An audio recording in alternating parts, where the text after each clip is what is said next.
असां पंहिंजे सेशन जो आगाज़ करण वारा आहियूं ऐं ॾाढो हिकिड़ो मां सम्झां थी त थॉट प्रोवोकिंग सेक्शन आहे असांजो ही सिंगल नेशनल करिकुलम ते।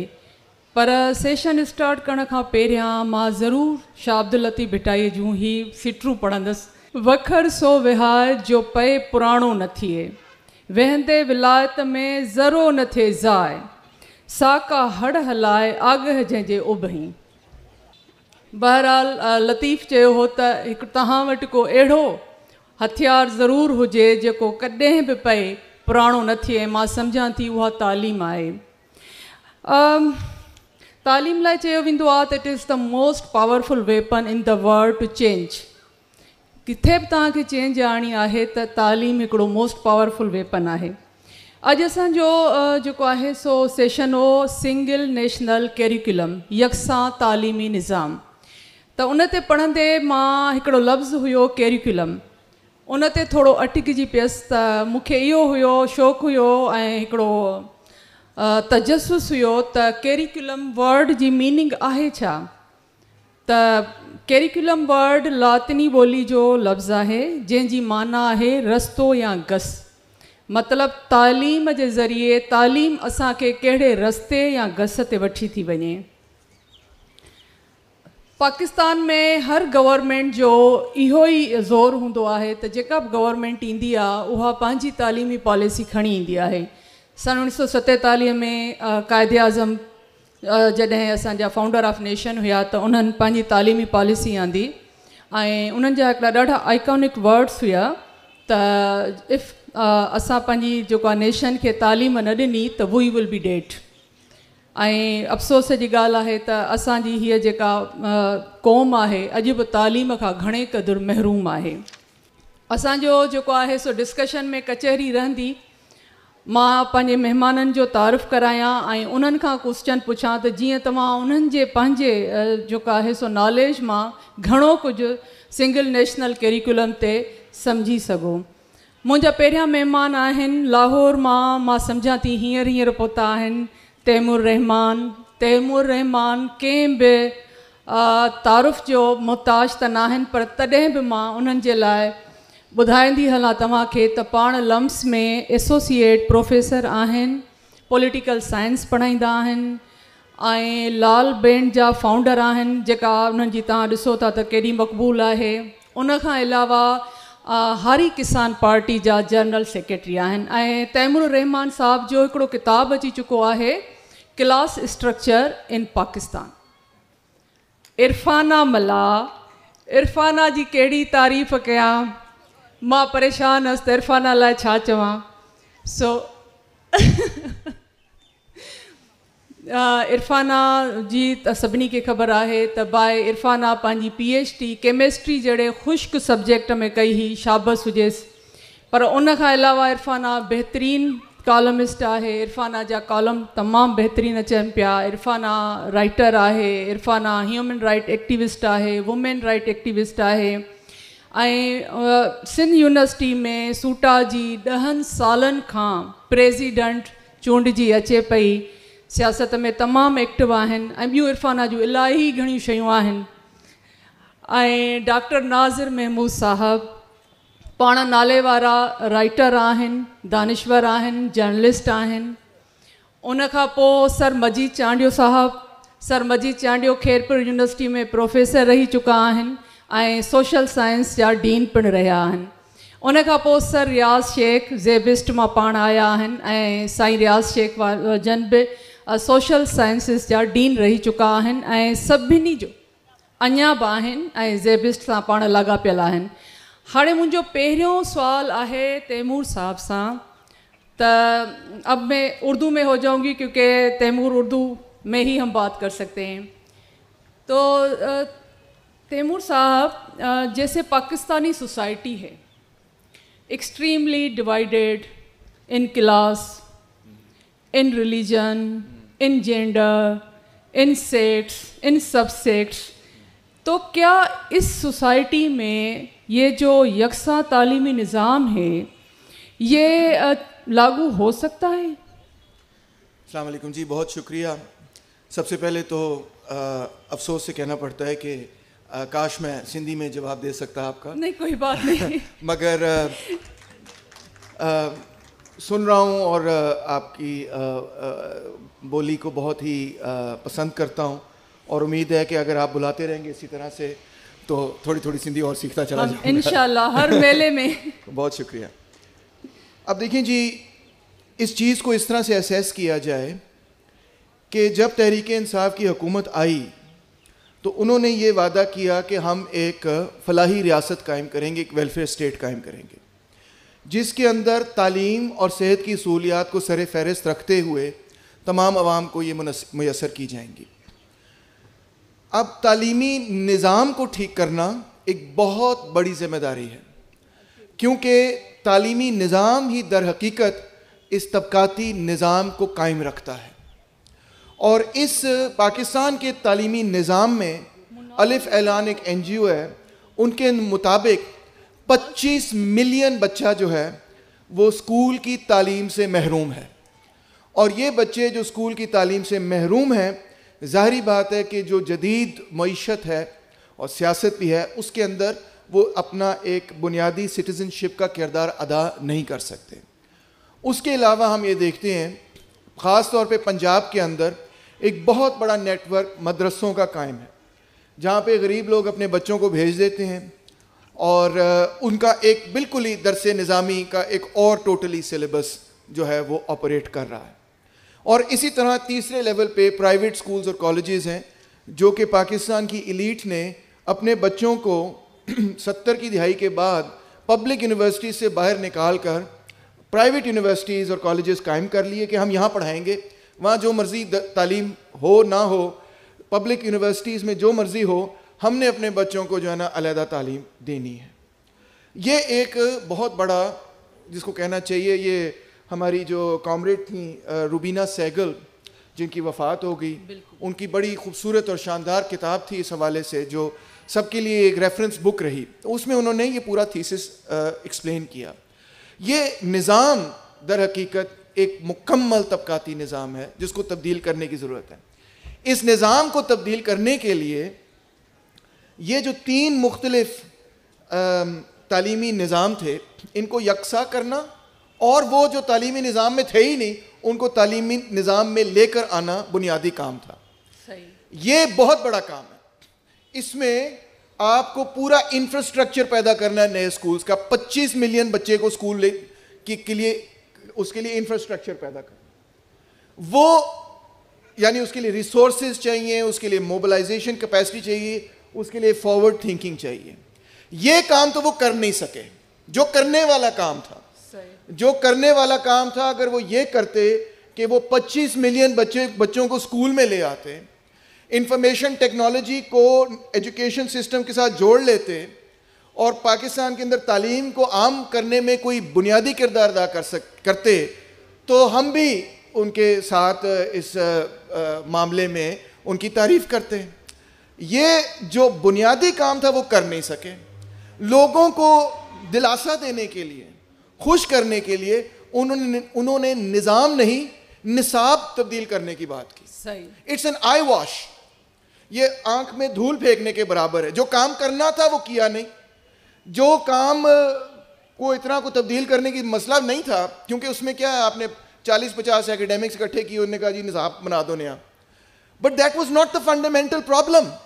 جو بنیادی مسئلہ تھا ایجوکیشن کا وہ یہ نہیں تھا. بنیادی مسئلہ تو یہ ٹوٹا ہوا پورا نظام تھا. نظام نہیں انہوں نے تبدیل کیا, صرف نصاب تبدیل کیا. اور نصاب جو جس طرح سے انہوں نے پھر تبدیل کیا اس میں بہت سارے مسائل ہیں. میرے فیلو پینلسٹ بھی اس پہ بات کریں گے, میں صرف مینشن کروں گا, وہ ایلیبوریٹ کر لیں گے. جینڈر کے بہت سارے پرابلمز ہیں. دوسرا یہ کہ یہ جو ایجوکیشن کو جس طرح سے صوبائی حکومتوں کے حوالے کیا گیا, اس کے اوپر ایک ریورسل ہے یہ قسم کا. پھر تیسرا یہ کہ اس کے اندر جو میں اگلے راؤنڈ میں آپ کو ایکسپلین کروں گا, جو ٹیکسٹ بکس ہیں جو میں نے دیکھی اس میں بہت سارے پرابلمس ہیں.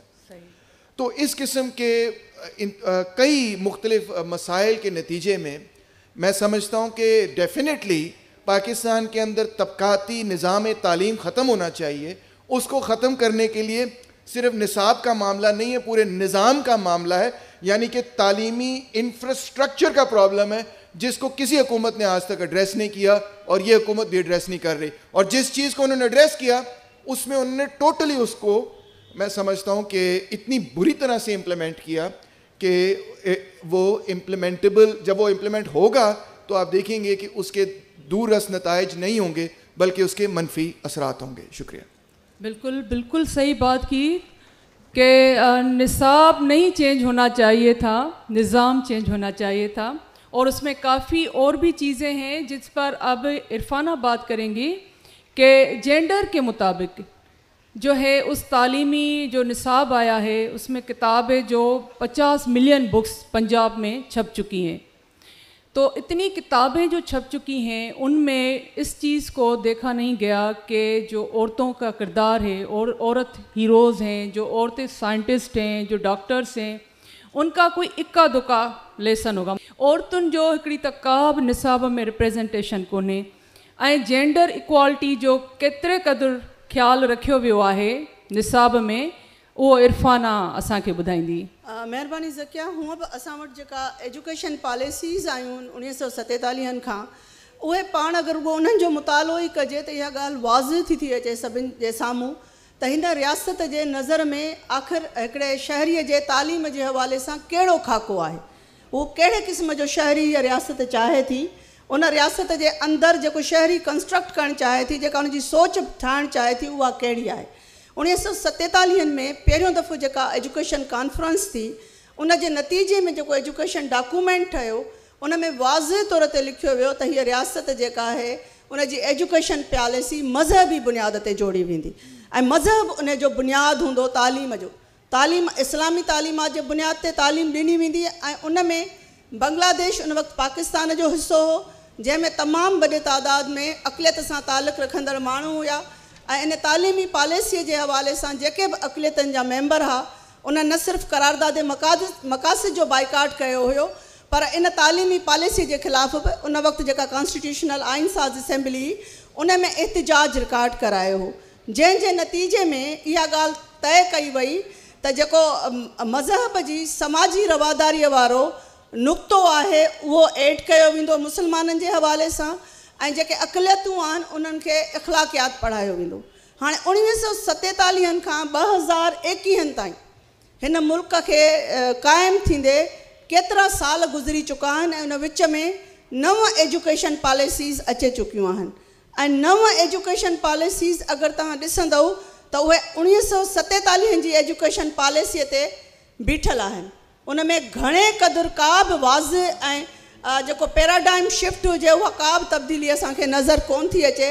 त अवल त पहिरें ॾींहं ते ई जॾहिं तालीम खे महदूद कयो वियो, तालीम खे हिकिड़ी मख़सूस डायरेक्शन ॾिनी वई ऐं हिकिड़े मख़सूस पहिरां इन में ज़ाविये में रखी इहो तय कयो वियो त हिन मुल्क जे ॿारनि खे न साइंस पढ़ाई वेंदी, न मैथमेटिक्स पढ़ाई वेंदी, न टेक्नोलॉजी पढ़ाई वेंदी, न सोशल साइंसिस जी तरबियत ॾिनी वेंदी, न सिविक्स सेखारी वेंदी. त रुगो सिर्फ़ु इन ॻाल्हि ते ज़ोर ॾिनो वियो त इस्लामी तालीमात ॾिनी वेंदी, त तव्हां अंदाज़ो लॻाए सघो था त अॻियां तालीम जो हशर कहिड़ो थींदो.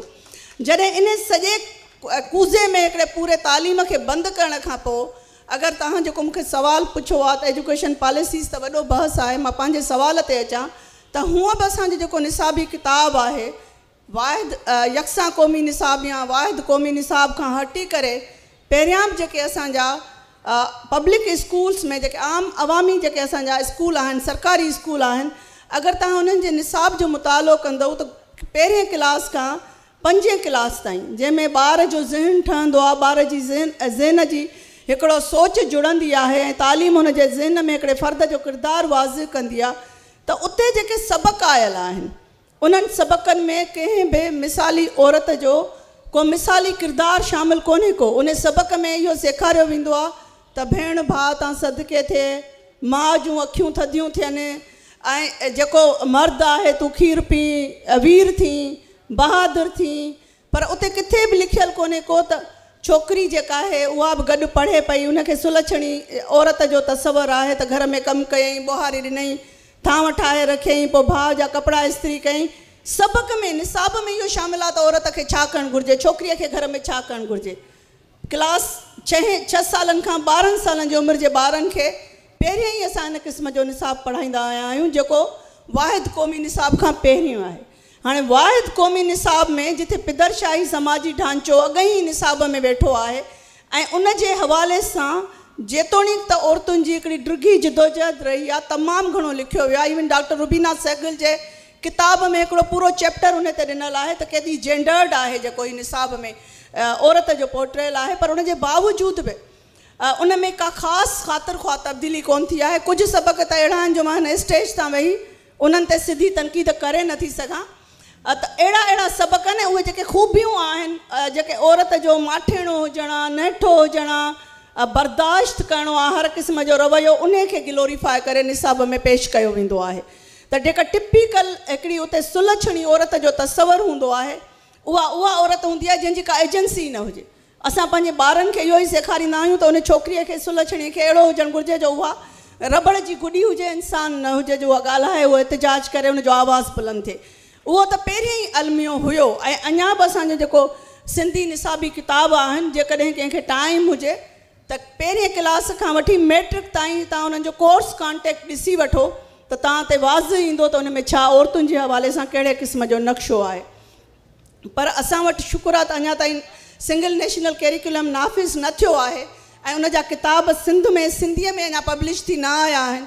जेके पंजाब में किताब विया आहिनि ऐं उते जेको उन्हनि जो मुतालो थियो आहे उते त वाहिद तौर ते जेको बुनियादी नुक़्तो उन्हनि किताबनि में रखियो वियो आहे त हिकिड़ी मुस्लमान औरत, हिकिड़ी छोकिरी, हिकिड़ी औरत जेका हिकिड़े मुस्लमान घराणे में हुजे, पर मां चवां थी ऐं उनखे हीअं अबायो पातल आहे। उते जेका ॿारड़ी ॾेखारीनि था, ॿिए जब नंढड़ी वेठी आहे हिकिड़ी 3-4 सालनि जी छोकिरी, उनखे बि स्कार्फ पातल आहे, अबायो पातल आहे ऐं उहे ॿई जेके आहिनि ॿारड़ियूं जेके उन में तस्वीरूं आहिनि, माउ बि जेका आहे सा उहा अबायो पाए घर में वेठी आहे, नंढड़ी ॿारड़ी बि अबायो पाए घर में। अबायो is not a Pakistani culture, अबायो इज़ अ अरब कल्चर। माना असां अञा वेस्टर्नाइज़ेशन खां ई न निकिरी सघायूं था, अर्बनाइज़ेशन असांजे निसाब में तव्हां शुरू करे ॾिनी आहे। उन खां पोइ उते कंहिं हारी औरत जो, कंहिं किसान औरत जो, कंहिं मज़दूर औरत जो किथे बि को तस्वीर कान्हे का। ॼण त हिन मुल्क में जेके 80 छोकिरो औरतूं, पोरियत औरतूं आहिनि, उहे उन्हनि जो वजूद ग़ाइबु आहे हिन निसाबी किताबनि मां। इन निसाबी किताबनि में सिर्फ़ु हिकिड़ो ई तस्वर ॾिनल आहे त जेका स्कार्फ पाए, अबायो पाए वेठल छोकिरी आहे, उहा ई छोकिरी हिन मुल्क में क़ाबिले क़बूल आहे। जेका मूं जहिड़ी औरत आहे उहा नाक़ाबिले क़बूल आहे। ऐं इरफाना, तव्हां मलाला यूसुफ़ज़ई जो हवालो कोन ॾिनो त मलाला यूसुफ़ज़ई जो जॾहिं जेको आहे सो सबक़ु शामिलु कयो वियो कोर्स जे किताब में, त पंजाब गवर्नमेंट उन जी तस्वीर ॾिसी करे उनखे कढराए छॾियो। पर जिथे बि छोकिरियुनि जूं तस्वीरूं आहिनि त उन्हनि तस्वीरूं कढी छॾियूं, रुॻो उन्हनि जा हिकिड़ा अहिड़ियूं पिक्चर्स ॾिनियूं वियूं आहिनि त जीअं का उन मां को बि उनजो नक्श ज़ाहिर ई न थिए। इन नमस आहिनि, उन्हनि जो रुॻो खाको आहे त हिकिड़ी औरत जो या हिकिड़ी छोकिरीअ जो खाको कहिड़ो हुजणु घुरिजे। माना हू औरत जे क्लियर वजूद खे बि पंहिंजे निसाब जो हिसो ठहण लाइ तयारु कोन्हनि के। ईअं चई सघिजे थो त हीउ जेको सिंगल नेशनल कैरिकुलम आहे, इट टोटली बिलाइंग टू वुमेन। मुंहिंजो सुवालु आहे सर नाज़िर महमूद साहिब सां त सर, हीउ जेको असांजो एजुकेशन आहे, हींअर 18वीं तरमीम खां पोइ तालीम हाणे सूबनि जो मैंडेट आहे। हाणे तालीमी पॉलिसी फेडरल गवर्नमेंट नथी ठाहे सघे। ही हेॾी तकड़ में इतनी जल्दी से फेडरल गवर्नमेंट ने ये तालीमी पॉलिसी बनाई है और ज़बरदस्ती इम्पोज भी कर ली है, तो क्या ये इनका मैंडेट बनता है कि ये बनाए और इम्पोज भी करे? बिल्कुल नहीं बनता। आपने अच्छी तरह से बात शुरू की है, इसी बात से शुरू की है। ये जो पूरा एक्सरसाइज इन्होंने की है, ये न सिर्फ गैर आइनी है बल्कि गैर अखलाकी भी है।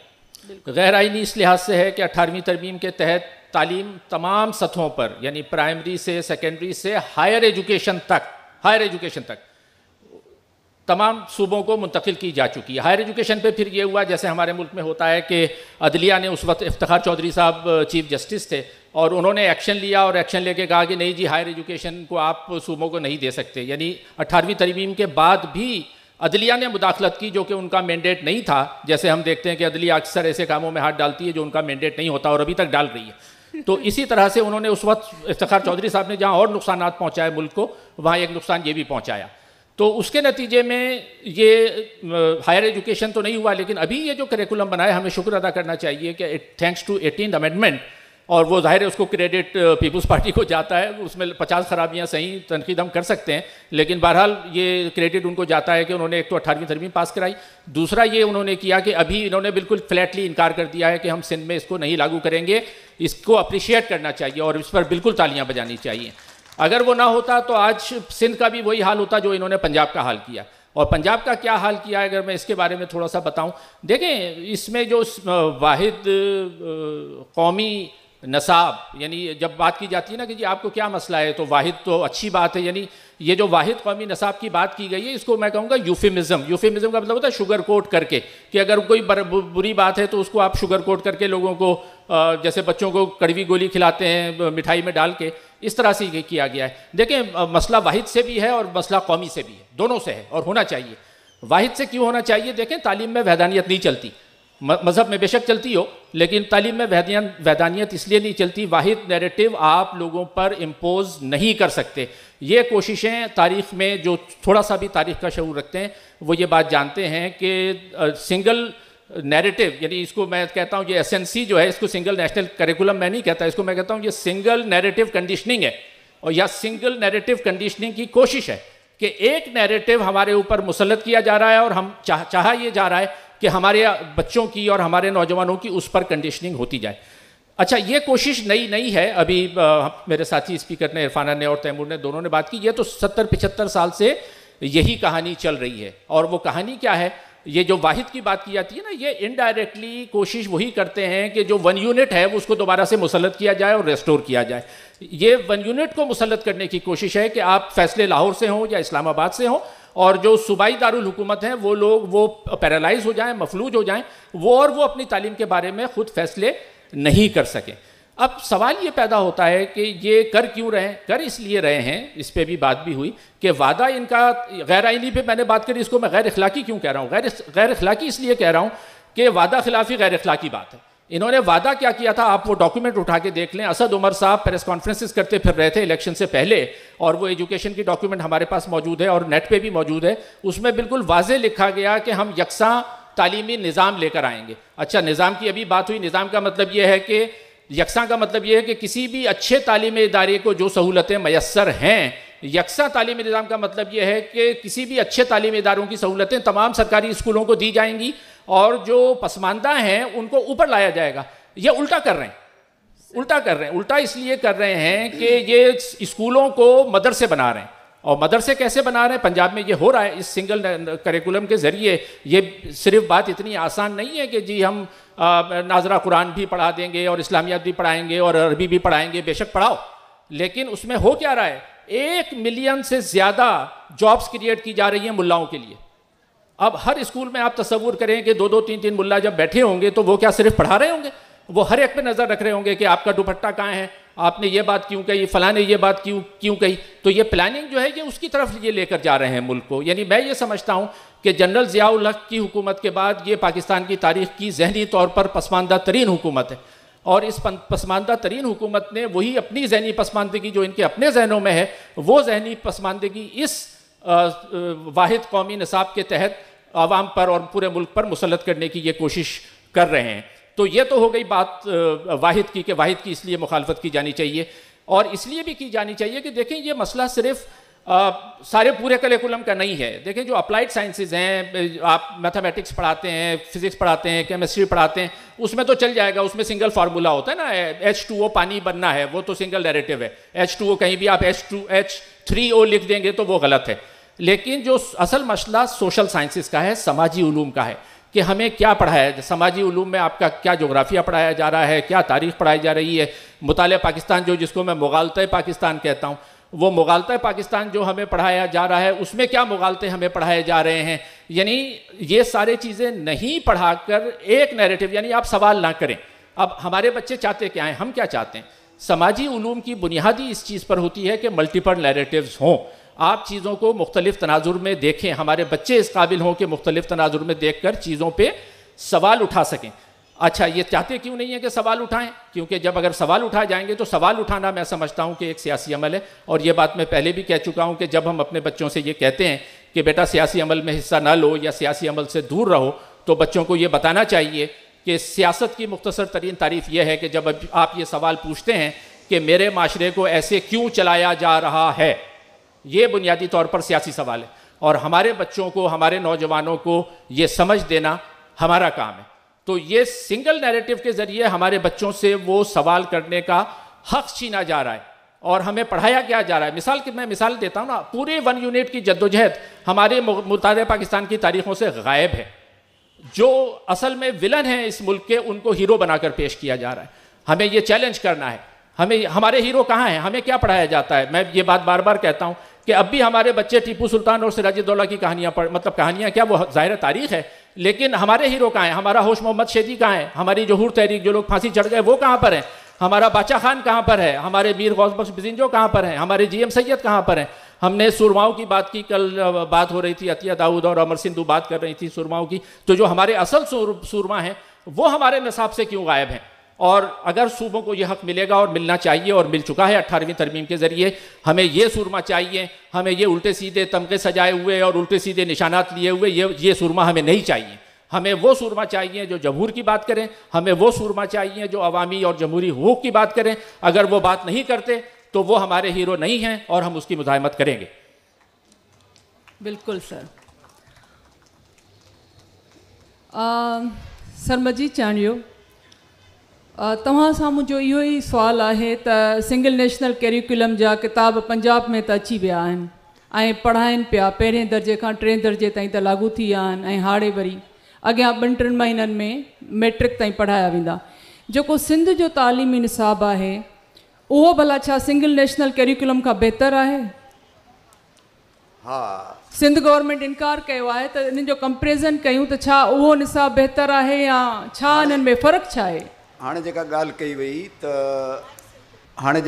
कई वई त सिंगल कैरिकुलम जेको आहे उहो पंजाब में जेको आहे सो ॿियो पढ़ायो थो वञे ऐं असां वटि ॿियो साईं ॻाल्हि कई दरहक़ीक़त ॾिठो वञे त सिंध जी जेका सॼो हिस्ट्री में जेको असां तालीमी जेका निसाब ॾिसंदासीं उहो हिकिड़ो इंक्लूसिव निसाब में पार्टीशन खां अॻु में जेकॾहिं असांजे जिन बि आलिम हुया जिन असांजो निसाब ठाहियो उन्हनि उन्हीअ में इंक्लूसिवनेस खे जेको आहे सो आंदो। हाणे उन्हीअ जो वाहिद मिसाल तव्हांखे इहो मिलंदो त अलाह साईं जा नाला जॾहिं इहा गॾियल जेको आहे सो हिकिड़ो बर सगीर हो त उते नाला बि हुया, पर साॻे वक़्तु जेको आहे सो रब साईं जा सिफ़ाती नाला उन में शामिलु हुया। जीअं गीत धणीअ जा गॾिजी ॻायूं, ऐं धणी नित सबा जो तूं साईं। हाणे इहे शयूं हिकिड़ियूं जेके आहिनि सो सिंध शुरू खां वठी इंक्लूसिवनेस ॾे जेका आहे सा हिते जेके मुख़्तलिफ़ मज़हब मुख़्तलिफ़ जेके ॿिया आहिनि त उन्हीअ में हिकिड़ी इंक्लूसिवनेस ॾे असां वञूं था। हींअर बि जेकॾहिं तव्हां ॾिसंदव त तव्हांजो 4थे क्लास में जीअं ॻाल्हि कई हुई त मलाला जो जेको आहे सो ज़िक्र पंजाब जे टेक्स्ट में कोन्हे, पर असां वटि 4थे या 5 क्लास में मलाला ते सबक़ु आहे। वरी जेकॾहिं तव्हां ईंदव इक़बाल मसीह ते जंहिंखे बि जेका आहे सज़ा ॾिनी हुई, जेकॾहिं तव्हां उहो ॾिसंदव त अॼु जे सिंध जे असांजे निसाब में उन इक़बाल मसीह ते सबक़ु आहे। त हाणे इहा जेका आहे सा हिकिड़ी इंक्लूसिवनेस आहे जेका असां कयूं था ऐं जंहिंखे इहा कोशिशि करे हिकिड़ो जेको आहे सो उन खे हटायो थो वञे, छो त सिंध जी इहा हिकिड़ी आहे त असांजी ॿोली असांजी सकाफ़त सभु आहिनि, पर असांखे वॾे में वॾो हिकिड़ो जेको आहे सो वधीक हिकिड़ो मार्जिन इन में मिले थो ॿियनि क़ौमुनि जे मुक़ाबले में त असांजी पंहिंजी अल्फ़ाबेट आहे। असांजी पंहिंजी अल्फ़ाबेट जे करे असां वधीक जेको आहे सो उन में वधीक सेंसिटिव आहियूं, सिंध वधीक सेंसिटिव आहे। उनखां पोइ ॿी हिकिड़ी शइ तव्हां ॾिसंदव त जीअं 9 दर्जे में आहे, मुंहिंजे ख़्याल में कंहिं बि सूबे जे निसाब में कोन्हे, पर 9 दर्जे में उन में ह्यूमन राइट्स ते जेको आहे सो चैप्टर आहे। तव्हां फस्ट ईयर में वेंदव त फंडामेंटल राइट्स ते चैप्टर आहे। त अॼु बि जेको असांजो तालीमदान आहे सिंध जो, उहो जेको सिंध जे निसाब खे ठाहे थो उन में हू पंहिंजी सिंध जी उहा पुराणी रिवायत कंटिन्यू रखे थो, उन में इंक्लूसिवनेस खे हू शामिलु थो करे ऐं उन में इक़बाल मसीह बि आहे, उन में जेकॾहिं आहे त मलाला बि आहे, त उन में जेके आहिनि से ॿिया बि आहिनि।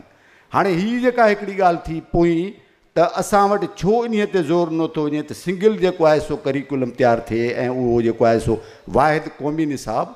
उन जो अहम रीज़न हिकिड़ो आहे त त पाकिस्तान में 75 सालनि खां वठी कल्ह बि हिते हिकिड़ो थियो, असां वटि हिकिड़ो जेको आहे सो जीअं न तालीम जी हिस्ट्री ॾिसंदासीं त राइट फ्रॉम ग्रीक जेको आहे इरा खां वठी सरमाएदारी दौर ताईं सॼे जो सॼो इहो आहे त तालीम माना त सुठो शहरी पैदा कयो, जेको यूनानियुनि खां वठी इन ताईं सरमाएदारी निज़ाम ताईं आहे, सुठो शहरी पैदा कयो, सुठो जेको आहे सो बिज़नेस में पैदा कयो ऐं सुठो लॉर्ड पैदा कयो, सरदार या वॾेरो या जागीरदार या को MNA पार्लियामेंट, इहो माना तालीम इहा आहे। उहा अची बल्शिविक रेवोल्यूशन खां पोइ थियो त न तालीम बुनियादी हक़ आहे, इहो जेको आहे सो प्रिविलेज न आहे पर इहो राइट आहे।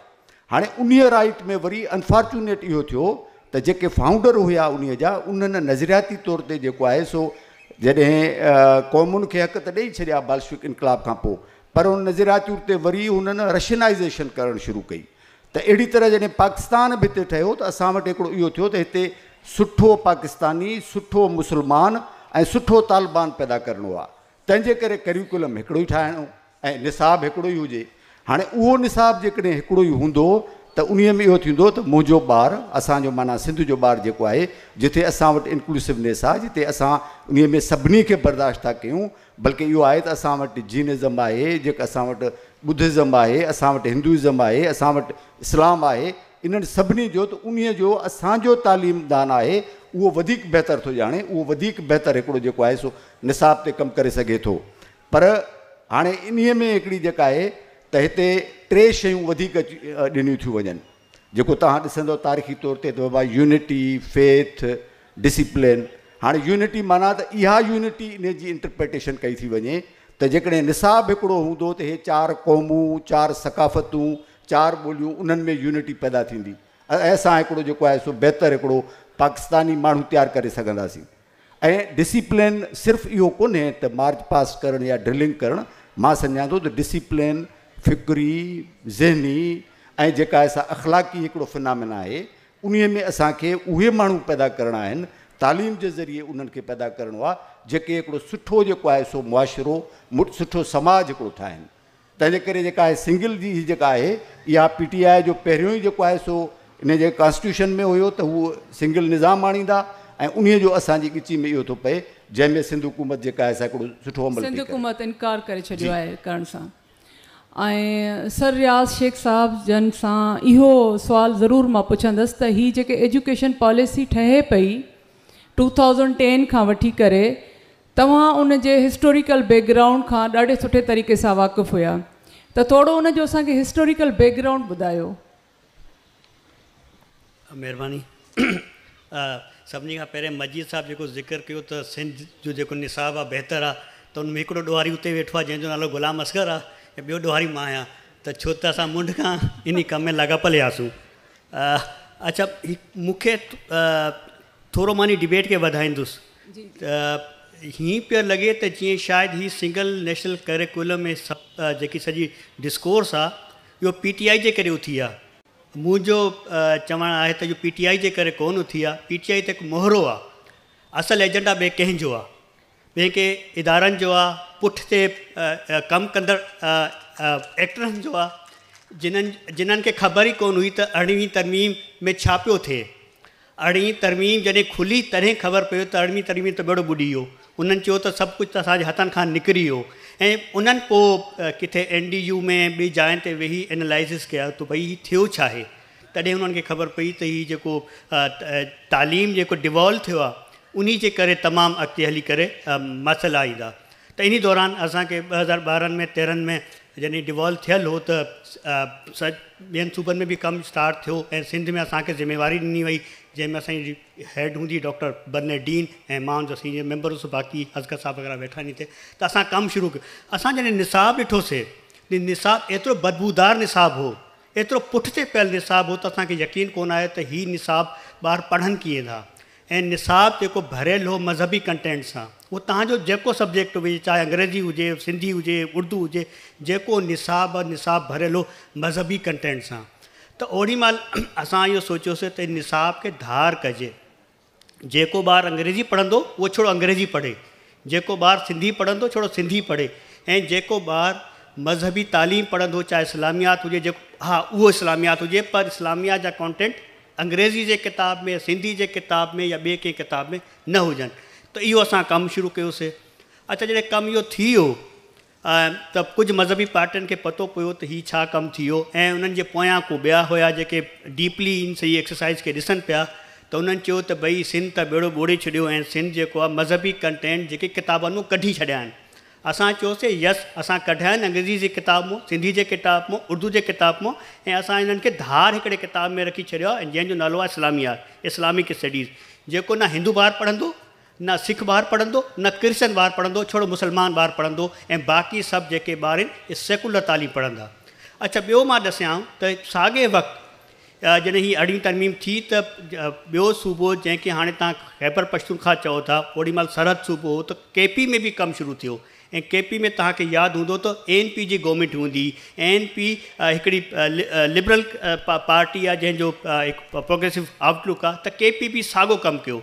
KP ऐं सिंध में हे जेके तब्दीलियूं आयूं, त इहे तब्दीलियूं जेके हज़म कोन थियूं उते जिथे जिथे रेजिस्टेंस हूंदो आहे असांजी स्टेट लेवल ते, तव्हां सम्झो था in between the line what I am saying, त उतां ही प्रॉब्लम उथियो। त ही कोशिशि कई वई त हिननि खे रिवर्स कजे, पर ही रिवर्स कोन थियो, ऐं PTI जी हिकु वीक गवर्नमेंट आई, त PTI जी वीक गवर्नमेंट अचण खां पोइ अल्टीमेटली इन एजेंडा खे अॻिते वधायो आहे। त हाणे ॾिसो बि पिया त चयो थो वञे त 8वीं तरमीम में काफ़ी शयुनि खे रिवर्स करणु खपे, त जंहिंमें एजुकेशन बि आहे। हाणे सुवालु इहो आहे त असां वटि हुयो छा, ऐं हीउ जेको नओं निसाब आयो छा। जॾहिं हे सिंगल नेशनल करिकुलम जी ॻाल्हि थी, त असां सिंगल नेशनल करिकुलम खां पहिरीं जी शयूं बि ॾिठियूंसीं, बाद जी शयूं। यकीन करियो, जॾहिं असां हीअं ॾिठो आहे त हीउ जेको so called national single curriculum आहे, इहो ॿियो कुझु ई कोन्हे। आख़िरी जेको करिकुलम 2006 में ठहियो हो, त हीउ सिंगल नेशनल करिकुलम रिवर्स कयो पियो वञे, ऐं इहो 2006 जे सिलेबस ते आणियो पियो वञे, ऐं छड़ो 10% फ़र्क़ु आहे। 90% 2006 जो सिलेबस हूंदो, ऐं 10% तब्दील शुदा हूंदो। ऐं तब्दील छा हूंदो, उहो जेके दोस्तनि चयो त पंजाब में जीअं मज़हबी कंटेंट घुराया आहिनि, त उन्हनि चयो आहे त हिननि खे मज़ीद जेको आहे रेडिकलाइज़ कयो वञे। हाणे सुवालु इहो आहे त तव्हां 21वीं सदी में रहो था, ऐं तव्हां चाहियो था तव्हां पुठिते हलिया वञो, त इहो मुमकिन ई कोन्हे त तव्हां 21वीं सदी में रहो ऐं पुठिते हलिया वञो। असां सिंध में, अच्छा हिन खे थोरो मां वधीक डिस्कोर्स में आणींदुसि, त हीउ छड़ो जीअं ॻाल्हि कई डॉक्टर नाज़िर महमूद, त यूनिवर्सिटियुनि में बि ॻाल्हि कई पई वञे। बिल्कुलु मूंखे यादि आहे 2015 में डॉक्टर वकास शाह जेको क़ाइद आज़म यूनिवर्सिटी में इंस्टीट्यूट ऑफ हिस्टोरिकल स्टडीज़ जो जेको डायरेक्टर आहे, त उन खैरपुर यूनिवर्सिटी में हिकिड़ो लेक्चर ॾिनो, ऐं लेक्चर में साॻी ॻाल्हि हुन चई त असांखे पंहिंजी तारीख़ रिविज़िट करणी पवंदी, असांखे ॾिसणो पवंदो त छा अब्दुल समद अचकज़ई गदारे वतन हो, छा GM सैयद गदारे वतन हो, छा हैदर बख्श जोतई गदारे वतन हो। असांखे इहे सुवाल उथारणा पवंदा।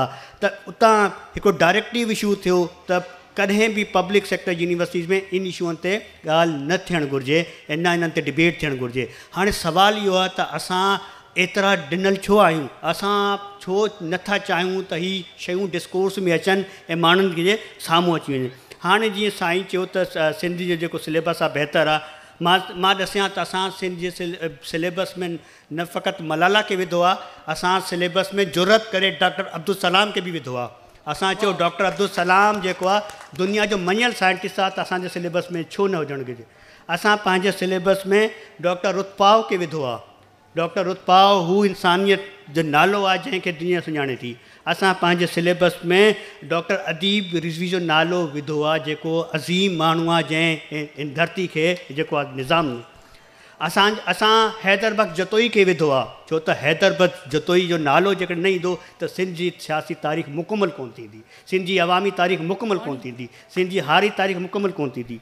अहिड़े हिसाब सां असां चऊं पिया त ॻाल्हि अॻिते वधंदी त असां माई बख़्तावर खे बि विझंदासूं, असां रोपी कोलू खे बि विझंदासूं, छो त इहे माण्हू हुआ जेके असांजी हक़ीक़ी तारीख़ इहे माण्हू आहिनि। पर मुसीबत इहा आहे त जेकी हाणे ॻाल्हि पई हले त स्टेट नैरेटिव जेको आहे इन शयुनि खे कंट्रोल करणु पियो चाहे, पर असां जेको आहे मुखालफ़त कंदासूं, असां विढ़ंदा रहंदासूं। ऐं हीअ जेके डिस्कोर्स आहिनि, इहे डिस्कोर्स तव्हांजी जेकी आहे साथ हूंदो त इनशाला इहे असांजा डिस्कोर्स जेके आहिनि अॻिते वधंदा। मां अॻिते हली करे ॻाल्हि कंदुसि त आख़िरी स्टेट करणु छो थी चाहे, जेकॾहिं इन ते ॻाल्हि थिए त मां इन ते चाहींदुसि त स्टेट करणु छो थी चाहे। Thank U.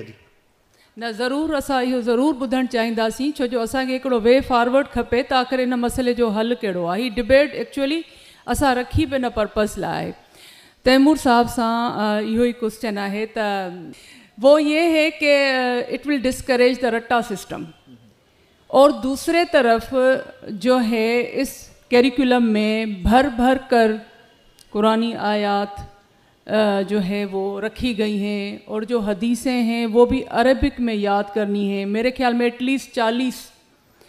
तो आपको ये नहीं लगता कि जो ऑलरेडी इतना सख्त हमारा जो सिलेबस होता है, हमारे बच्चों के बक्से भरे पड़े होते हैं, और हमारे इवन जो प्राइवेट स्कूल्स हैं उस पूरे स्कूल से अगर आप रिज़ल्ट देखेंगे तो 2 या 4 बच्चे टॉप करते हैं या डबल एज या ट्रिपल एज लेते हैं, बकिया सारे बच्चे एवरेज होते हैं।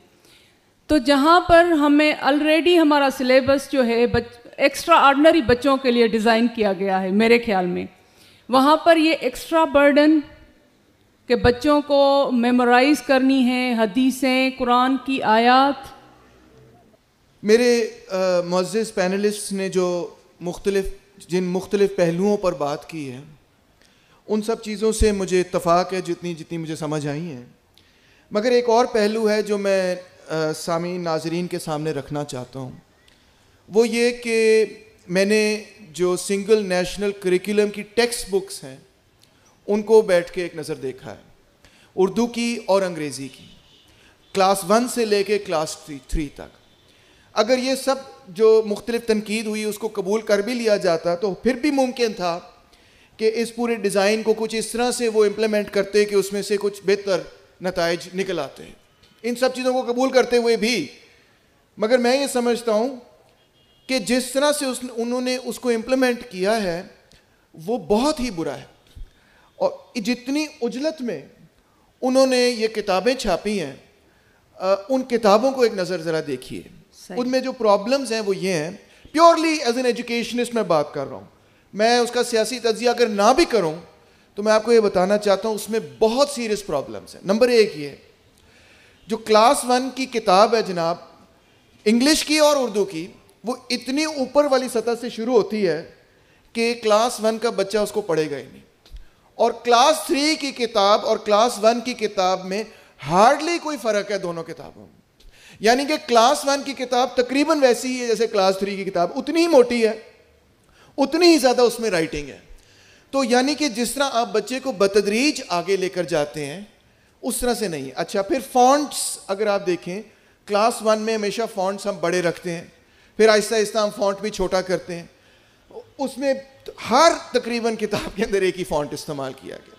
अच्छा, फिर तीसरी बात ये कि जो ग्राफिक्स वगैरह इस्तेमाल की गई हैं, अब आजकल के बच्चे जो हैं वो आईपैड पे कार्टून भी देखते हैं, टीवी पे कार्टून भी देखते हैं, जो ग्राफिक्स उसमें डाली गई वो इतनी आउट ऑफ डेट हैं कि वो बच्चे के लिए कभी अट्रैक्शन ही नहीं पैदा करेंगी। अच्छा, चौथी बात फिर ये है कि मेरी 2 छोटी बेटियां हैं, एक की उम्र 7 साल है, दूसरी की उम्र 5 साल है, तो मैं तो कोविड के पीरियड के अंदर उनके साथ ही उनको पढ़ाता रहा हूँ, एक तरफ यूनिवर्सिटी का प्रोफेसर, दूसरी तरफ किंडरगार्टन का प्रोफेसर बन गया हूँ। तो देखें, बच्चों को टेक्स्ट बुक्स पे कलर करना और लिखना और उनके साथ इंगेज करने की स्पेस चाहिए। आप यकीन जाने वो इतनी पोरली डिज़ाइंड है, उनके अंदर कोई स्पेस नहीं है कि बच्चा जो है ना वहाँ पे कुछ ड्रॉ कर ले, कुछ लिखे, कुछ उसके साथ एक्सपेरिमेंट करे। एक तो है ना कि आप चाहते हैं कि अलिफ बे पे उसी तरह लिखें आप, मगर एक ये है कि आप थोड़ी सी स्पेस देते हैं कि बच्चा कुछ और भी वहाँ पे पहिया बना ले, फल बना ले, ताकि वो उसके साथ इंगेज करे। नथिंग। अच्छा, इतनी सारी रिसर्च दुनिया के अंदर हो चुकी है कि बच्चों को किस तरह से किताब के अंदर खींचना है, उसको हम कहते हैं हुक। किताब के अंदर लिटरेचर भी जब आप लिखते हैं तो आप पहले सफ़े पे कोई ऐसी बात कह देते हैं जिससे बंदा जो है फंस जाए, या आप गाना भी बनाते हैं तो कोई पहले ऐसी या शायरी भी करते हैं तो हुक करते हैं ना ऑडियंस को। There is no hook in the book, यानी कि कोई भी ऐसी चीज़ नहीं है उस किताब के अंदर जिससे बच्चा जो है ना वो ये कहे कि मामा मुझे वो अपनी स्कूल वाली किताब में मैं आपको कुछ दिखाना चाहती हूँ, दिखाना चाहता हूँ। इंटरेस्ट और क्यूरोसिटी ही नहीं पैदा होगी। तो मैं, और आखिरी बात ये कि देखें, मैंने जब हम स्कूल गए थे तो ज़ियाउल हक का पीरियड था, हमने अरबी भी सीखी, हमने इस्लामियात में हदीस भी सीखी, हमने कुरान भी पढ़ा, सब कुछ किया, और मैं उसको रिग्रेट नहीं करता हूँ, सीधी बात है।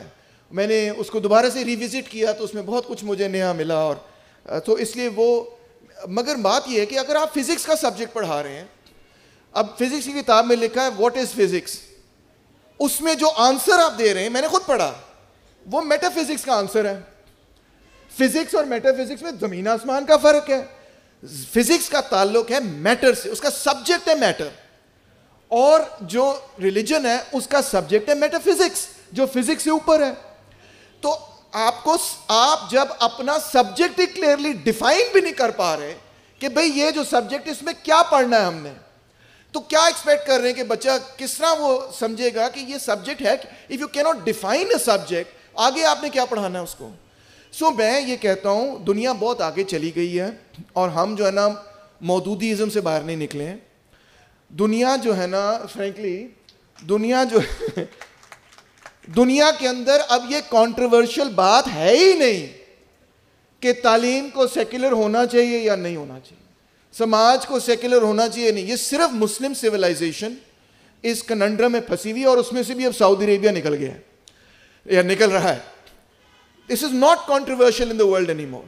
اگر آپ فزکس پڑھا رہے ہیں آپ کلیئرلی ڈیفائن کریں میٹر کو ہم پڑھیں. اگر آپ کیمسٹری پڑھا رہے ہیں تو آپ کلیئرلی ڈیفائن کریں کہ کیمیکل ریئیکشنز کو ہم سمجھنے کی کوشش کریں. بایولوجی سبجیکٹ تو کلیئر ڈیفائن کریں نا کہ کیا ہے, اور اس میں کوئی بھی دیکھیں, اس میں خوبصورتی یہ ہے, وہی انکلوسیو ہے جو انہوں نے بات کی, کیونکہ اس میں کوئی کسی مذہب سے بھی تعلق رکھتا ہو وہ فزکس پڑھ سکتا ہے, کیونکہ وہ ہماری کامن ایک مٹیریل ہیریٹیج ہے. کیمسٹری بایولوجی وغیرہ پڑھ سکتا ہے. جب آپ اس میں مذہب شامل کرتے ہیں تو آپ آٹومیٹکلی اس کو نمبر ایک اس سبجیکٹ کو چینج کر رہے ہیں, آپ اس کو میٹا فزیکل بنا رہے ہیں, اور نمبر دو آپ آٹومیٹکلی ان لوگوں کو اس سبجیکٹ سے ایکسکلوڈ کر رہے ہیں جو آپ کے اس مذہبی پوائنٹ آف ویو سے اتفاق نہیں کرتے. آفٹر آل اور بھی تو مذاہب کے لوگ اس دنیا میں اور اس ملک میں بستے ہیں. سو میں تو آخر میں یہ کہوں گا, میرے لیے جو سب سے اہم بات ہے ان سب باتوں کے ساتھ ساتھ وہ اس میں یہ بھی ہے کہ دوستوں اس میں سے جو لرننگ آؤٹ کمز, ہم پروفیسرز اکثر بات کرتے ہیں لرننگ آؤٹ کم, ہم کورس ڈیزائن کرتے ہیں تو ہم اس میں لکھتے ہیں کہ اس کورس کو جب آپ پڑھ لیں گے تو اس کے بعد آپ یہ چیزیں آپ کو آنی چاہیے. لرننگ آؤٹ کم ٹیکسٹ بکس کا اتنا برا ہے کہ اگر میں سنگل نیشنل کریکولم کا اپنا ہی پیمانہ استعمال کرتے ہوئے ان ٹیکسٹ بکس کو دیکھوں تو میں کہوں گا یہ ٹیکسٹ بکس بالکل فیل ہیں اور فلاپ ہیں. انفیکٹ ہو سکتا ہے کہ جنہوں نے یہ ڈیزائن کیا وہ ٹیکسٹ بکس کو ریویو کریں. ڈاکٹر مریم چغتائی وہ بھی لمس ہیں, انہوں نے ہی وہ ہیڈ ہیں ان سارے پروگرام کی. جی آپ صحیح کہہ رہے ہیں, مگر ٹیکسٹ بک ڈیزائننگ جو ہے نا وہ انہوں نے آگے لوگوں کو دی ہے اور انہوں نے تو اس کا بالکل ہی ستیہ ناش کر دیا ہے. تو مطلب ہے کہ جو میں یہ کہنے کی کوشش کر رہا ہوں کہ ایک چیز اچھی ہوتی ہے نا, بری بھی ہو, مگر کبھی کبھار امپلیمنٹ کچھ اچھی ہو جاتی ہے. اس میں معاملہ یہ ہے کہ not only is it poorly designed as all the panelists have pointed out, but the implementation is even worse than the design. That's why میں سمجھتا ہوں کہ یہ سسٹینیبل نہیں ہے اور یہ ایجوکیشن کے حساب سے بہت بڑا ڈیزاسٹر ہے. Thank you. ٹائم تھوڑو گھٹ ہے تو मां चाहियां थी त मां हाणे जल्दी क्वेश्चन्स कयां ऐं मूंखे थोड़ा जल्दी जवाब मिलनि. इरफाना जेको आहे सो इमरान ख़ान जी हिकिड़ी जेको आहे सो स्पीच हुई जंहिंमें इमरान ख़ान चयो त असांजे सॼे कल्चर जो जेको बेड़ो गर्क थियो आहे सो अंग्रेज़ी ज़बान कयो आहे ऐं अंग्रेज़ी ज़बान जे असां सिलेबस मां कढी छॾींदासीं प्राइमरी लेवल ते त असांजो कल्चर सफ़ा सही थी वेंदो. त तव्हां छा था सम्झो त अंग्रेज़ी ज़बान खे असांजे प्राइम मिनिस्टर कल्चर जो जेको डिक्लाइन आहे उन सां छो ॻरेनो आहे? ज़किया इहो त हिकिड़ो सियासी सुवालु आहे ऐं असल में इहो एसेंसी सां कलेक्टेड आहे त इन जे करे जेको सिंगल हिकिड़ो त इमरान ख़ान जे त कहिड़े छो जो हुन कमेंट्स कजे इन जहिड़ो पाकिस्तान जी बदकिस्मती आहे त अहिड़ो वज़ीर आज़म हिन मुल्क जो थियो आहे. ऐं मां त बिल्कुलु उनजी हर उनजे स्टेटमेंट जे मुखालिफ़ आहियां. पूरो जो पूरो उनजे जेका पाकिस्तान जी प्लूरलिटी आहे, डाइवर्सिटी आहे, जेके डिफरेंट नेशनलिटीज़ आहिनि, असां मञूं था त अंग्रेज़ी ज़बान उनजो तबाही जो बर्बादी जो बुनियादु आहे. त पोइ सिंध में सिंधी पढ़ाई वञे, पंजाब में पंजाबी पढ़ाई वञे, KPK में पश्तो पढ़ाई वञे, बलोचिस्तान में बलोची पढ़ाई वञे. जेतिरी अंग्रेज़ी असां लाइ एलियन आहे ओतिरी उर्दू बि असांजे जेके हितां जूं नेटिव नेशनलिटीज़ आहिनि उन्हनि लाइ एलियन आहे.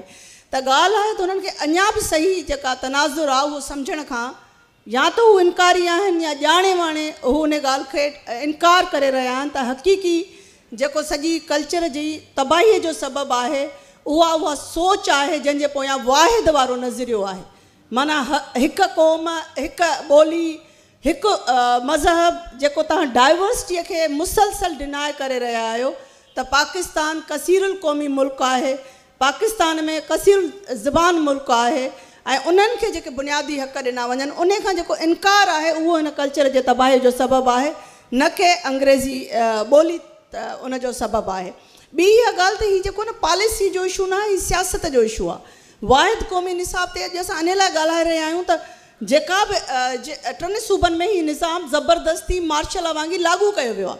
हीअ निसाबी वन यूनिट आहे, जीअं डॉक्टर नाज़िर महमूद साहिबु चयो त हिकिड़ो फाइनेंशियल वन यूनिट त पहिरियों ई सिंध ते पाकिस्तान ते लागू थियल आहे, पर हाणे हीउ जेको निसाबी वन यूनिट अची रहियो आहे इनखे केसि ताईं को सूबो रेज़िस्ट कंदो जेसि ताईं अवाम में उन जे बारे में शऊर ऐं आगाही न हूंदी त हीअ छा करणु वञी रहिया आहिनि असांजे निसाबी निज़ाम सां।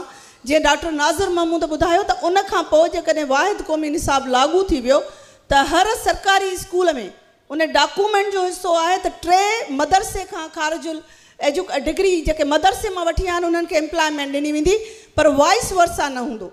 जेको सरकारी स्कूलनि मां पढ़ियल आहे उन्हनि खे मदरसनि में नौकिरी न मिलंदी, मदरसनि वारनि खे सरकारी स्कूलनि में लाज़िम तौर ते रखियो वेंदो। ऐं जेको असांजो आम निसाबी किताब आहे उन जो बि 20% जेको हिसो आहे, 20% हिसो उहो आहे उन में मज़हबी मवाद शामिलु हूंदो। ऐं असांखे मज़हब खां का एलर्जी कोन्हे का, सिंध में सूफ़ी कल्चर आहे। मसइलो इहो आहे त जेको मज़हब जो सियासी इस्तेमालु निसाब ज़रिए कयो वेंदो उनखे असांखे ॾिसणो पवंदो त असां कहिड़े क़िस्म जे मुआशिरे लाइ, कहिड़े पर्पज़ लाइ इहो सियासी इस्तेमालु करे रहिया आहियूं, छो त गुज़िरियल 70 सालनि खां इन मख़सूस सोच सां इहो इस्तेमालु थींदो पियो अचे। सफ़ा सही था चओ इरफाना। ऐं मां जॾहिं हीउ सॼो रिव्यू पे पढ़ियो त उन में मूं इहो बि पढ़ियो त उलमा will approve books of science too, त उन में हिकिड़ो डान में न्यूज़ आई त जेको आहे सो सर आइज़िक न्यूटन जी तस्वीर खे वापसि कयो वियो, चवनि त हिन खे रओ पातल न आहे, हिन माईअ खे रओ पारायो। सो जॾहिं उलमा बुक अप्रूव कंदा त ईअं ई थींदो। सर नाज़िर महमूद, सर वापस हम इस बात पर आए, इरफाना ने भी वही बात की और सर रियाज शेख भी कह रहे हैं कि मैं इनको कंक्लूड करना चाहती हूँ इस सेशन को कि SNC will and existence of division इन पाकिस्तान कल्चर। ये मिथ है या रियलिटी है कि जो एसएनसी है पाकिस्तान कल्चर में जो बहुत ज़्यादा डिवीज़न है उसको एंड करेगा? मैं इस पर भी बात करता हूँ, लेकिन उससे पहले वो जो आपका पिछला सवाल था ना, वो इमरान खान, वो इस पर मैं एक जुमला कहना चाहूँगा कि वो इमरान खान साहब कह रहे हैं कि जी ये मगरिबी इन्फ्लुएंस है जिसकी वजह से ये हो रहा है। बदकिस्मती आप ये थे, इमरान खान का मसला नहीं है। हमारे रहनुमा कायद आज़म से लेकर भुट्टो से लेकर आज तक खुद अच्छी खासी सेकुलर ज़िंदगी गुजारते रहे। कायद आज़म अच्छे खासे सेकुलर आदमी थे, उनके आप लाइफ स्टाइल देख लें, लेकिन किया क्या? उसके बाद भुट्टो साहब अच्छी खासी अपनी ज़ाती पर्सनल लाइफ में सेकुलर लाइफ गुजारी उन्होंने, एंड उन्होंने उनके इक़दाम बहुत से अच्छे काम भी किए, लेकिन वो भी हमें आपको पता है कि जो उन्होंने किया। जनरल ज़ियाउल हक के घर पे इंडियन अदाकार शत्रुघ्न सिन्हा, चूँकि उनकी बेटी को, ज़ियाउल हक की बेटी को इंडियन फिल्में पसंद थीं, जो उस दौर में जवान होंगे उनको याद होगा, इंडियन अदाकार जनरल ज़ियाउल हक के घर पे आके ठहरा करता था, ज़ाती मेहमान के तौर पे शत्रुघ्न सिन्हा उनके घर पे ठहरा करता था। और अब ये इमरान खान साहब हैं, इन्होंने पूरी ज़िंदगी खुद अच्छी खासी सेकुलर गुजारी है, बल्कि उससे भी ज़्यादा गुजारी है, और ये अब हमारे ऊपर ये पसमानदगी, जहनी पसमानदगी मुसल्लत कर रहे हैं। तो ये हमारा अलमिया है, सिर्फ अब नहीं, ये जिन्ना साहब के दौर से चला आ रहा है। अच्छा, दूसरा आपका ये सवाल कि क्या इस वाहिद करिकुलम से वो जो डिवीजन हैं वो ख़त्म होंगे? मैं आपको सिर्फ एक फैमिली की मिसाल देता हूँ। देखिए, वफाकी हुकूमत किसी हेड ऑफ़ फैमिली की तरह है। अगर मैं हेड ऑफ़ फैमिली हूँ और मैं कहता हूँ कि मेरे बच्चे मेरी तमाम बातें माने, जो मैं कहता हूँ वही पढ़ें, जो मैं कहता हूँ वही सुने, जो मैं रास्ता दिखा रहा हूँ वही सिराते मुस्तकीम है और उसी पर चलें, वो बच्चे मेरे साथ ज़्यादा अरसे रहेंगे नहीं। जब वो जवान हो जाएंगे, जब वो सोचने समझने लगेंगे, तो वो मेरे फ़ैसलों पर सवाल उठाएंगे। तो ये अगर किसी गलतफहमी में हैं, अगर वफाकी हुकूमत या इमरान खान साहब या उनके पीछे जो लोग हैं डोरियाँ हिलाने वाले, अगर वो ये समझ रहे हैं कि इस तरह से करके वो कामयाब हो जाएंगे, वो कामयाब नहीं होंगे। आखिरी मिसाल मैं दूंगा सोवियत यूनियन की, उससे इनको सबक सीखना चाहिए। सोवियत यूनियन, मैं खुद वहाँ पर रहा हूँ और उस ज़माने में रहा हूँ जब कम्युनिस्ट गवर्नमेंट थी, कई साल रहा हूँ। वहाँ पर सिर्फ एक ही नैरेटिव था 70 साल तक, सिर्फ एक नैरेटिव था, तमाम चीज़ों पर पाबंदी थी। क्या वो सिस्टम बच पाया? नहीं। तो इनको उसी से सबक सीख लें कि अगर आप सारे रास्ते बंद कर देते हैं फिर भी कहीं ना कहीं से चीज़ें आती हैं और माशरा और निज़ाम तब्दील होता है। तो ये लोग इस गलत फहमी में न रहें कि ये सिंगल नेशनल करिकुलम का ड्रामा हमारे ऊपर मुसल्लत करके ये अपने मकसद में कामयाब हो जाएंगे। लोग सोचेंगे और लोग सवाल करेंगे। सर तव्हांजा छा हूंदा कंक्लूडिंग रिमार्क्स? हाँ, कंक्लूडिंग रिमार्क्स में हिकिड़ी शइ जेका आहे सा उहा आहे जीअं इनखे कंटिन्यूटी में मां बि ॻाल्हायां, जीअं डॉक्टर रहमान साहब ॻाल्हायो, नाज़िर महमूद साहब, त क़ाइद आज़म खां वठी इमरान ख़ान ताईं हू सेक्युलर लाइफ त गुज़ारींदा था अचनि पर असां ते इम्पोज़ था कनि। उहा ई शइ असांखे चवनि था त यूनिटी पैदा कयो, डिसिप्लिन पैदा कयो, फेथ पैदा कयो, पर पाण उन्हीअ खां हर हुकुमरान असां वटि मावरा रहियो आहे। हुन हर जाइ ते इहा हिते कोशिशि थी आहे त जेके मल्टीनेशनल जेके पाकिस्तान हिकिड़ो मुल्क आहे, हिकिड़ो फेडरेशन आहे, हिकिड़ो स्टेट आहे, उन्हीअ में उन जी यूनिटी खे टोड़ण लाइ ख़ुदि हुकुमराननि वॾो किरदारु अदा कयो आहे। इंस्टेट त उन्हीअ जे सॼे माण्हुनि खे तालीम जे ज़रिए ॻंढनि हा, गॾु कनि हा, उन्हीअ खे हिननि जेको आहे सो टोड़ण ऐं उन्हीअ जी तबाही जो हिकिड़ो सबबु पाण बणिया आहिनि। ऐं असां ते इहो इम्पोज़ करे त तव्हां यूनिटी पैदा कयो, डिसिप्लिन तव्हां में हुजे, तव्हां फेथ में बि जेको आहे सो यकीन रखो। हाणे उहा जेकॾहिं हिस्ट्री ॾिसंदासीं उन में नथा वञूं, जीअं नाज़िर महमूद साहब चयो right from Quaid Azam to Imran Khan, असांखे हिते इहो मां इहो चवंदुसि त क़तई तौर ते बि सिंध खे 18 तरमीम खां पोइ इन्हीअ शइ ते कंहिं बि क़िस्म जो कॉम्प्रोमाइज़ न करणु खपे। अनफॉर्चुनेट इहो आहे त जेका रियाज़ साहब ॻाल्हि कई ऐं होॾे जेको आहे सो असगर मेमून साहब वेठो आहे, हिननि बि जेको हींअर ॻाल्हायो आहे त शायदि अॻे दफ़े वरी न हुजनि पाकिस्तान लेवल ते या इस्लामाबाद में। इन में हिते जेको बि करिकुलम असांजो तयारु थिए थो, जेको बि निसाब तयारु थिए थो, उन में या रिटायर्ड जनरल आहे या जेको आहे सो मौलवी आहे। हाणे उन्हनि ॿिन्ही जो जेको पंहिंजो पॉइंट ऑफ व्यू आहे, उन्हीअ में जॉब बि क्रिएट थियनि थियूं, उन्हीअ में हुननि खे स्पेस बि ॾिनो वञे थो, उन्हीअ में हुननि जी जेका बि ॻाल्हि आहे जीअं हू सम्झनि था, फेथ खे जीअं हू सम्झनि था तीअं मां बि सम्झां, ऐं उन्हीअ फेथ खे हू सम्झनि था त हिंदू खे जेको आहे सो उन जे नियाणियुनि खे ज़ोरी जेको आहे सो मुस्लमान बनाइणो आहे, कादियानी खे या अहमदी खे ज़ोरी जेको आहे सो क़तलु करिणो आहे, इहो इस्लाम आहे। जॾहिं त मुंहिंजो इस्लाम शायदि इहो जेको मां बि इन में बिलीव थो कयां त उहो इन में कोन्हे त असां ईअं कयूं, सभिनी जो आहे। तंहिंजे करे हीअ पोज़ीशन जेका बीहे थी त असांजे सूबे खे 18 तरमीम खां पोइ मुकमल तौर ते स्टैंड वठी ऐं पंहिंजी हिकिड़ी जेका आहे सा ॻाल्हि अॻिते करणु खपे ऐं निसाब खे पूरो रखणु खपे। सर असांखे कंहिं चयो त तव्हां हिकिड़े हिंदू खे मुस्लमान कंदो त तव्हां जूं 7 जनरेशन जन्नती थींदियूं, पहिरियों ई कमु इहो कयो। सर तव्हां पंहिंजी ॻाल्हि पूरी कयो, जेको तव्हां चयो त मां नेक्स्ट क्वेश्चन में ॻाल्हाईंदुसि। अच्छा, पहिरें त हीअ जॾहिं डिबेट पई हले त सिंगल नेशनल करिकुलम, असां त मुंहिंजे हक़ में न हुयासीं। बहरहाल हिकिड़ी मीटिंग थी इस्लामाबाद में, शफ़क़त महमूद साहब एग्रेसिव हो काफ़ी, त मूं चयो शफ़क़त साहब मुंहिंजा 3 सुवाल आहिनि तव्हां खां, त हिननि जा तव्हां मूंखे तसली बख़्श जवाबु ॾेई छॾियो त पोइ असां तव्हां खां वधीक डायलॉग कंदासीं। पहिरीं ई ॿुधायो सिंगल नेशनल करिकुलम कहिड़े तरीक़े सां मदरसनि ऐं इलीट स्कूलनि खे वेझो आणींदो ऐं जेके गैप आहे इहो गैप ख़तमु कंदो। ॿियो मुंहिंजो सुवालु तव्हां खां इहा त हीअ जेको हींअर ॻाल्हि पई थिए त 3 करोड़ ॿार जेके आउट ऑफ स्कूल आहिनि उन्हनि खे हीअ सिंगल नेशनल करिकुलम कहिड़े तरीक़े सां स्कूल में आणींदो।